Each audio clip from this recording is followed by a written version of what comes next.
কথা বলে যাই, প্রধানমন্ত্রী, মাননীয় প্রধানমন্ত্রী, আপনাকে আবার বলি, আমরা আপনার শত্রু নই, আমরা আপনার শত্রু নই, আপনার শত্রু আপনার পাশেই। আমরা আপনার কল্যাণকামী। যেভাবেই হোক আপনি প্রধানমন্ত্রী হয়েছেন, যেভাবেই হোক আপনি সরকারে গেছেন, আমরা চাই 5 বছর আপনি চালান, কিন্তু ভালোভাবে চালান। যাদেরকে বসাইছেন এই লোকগুলির একটু চেনেন।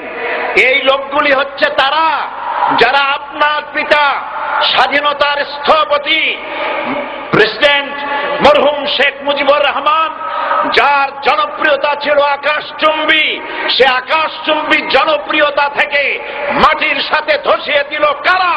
তাদেরকে আপনি মন্ত্রী বানিয়েছেন।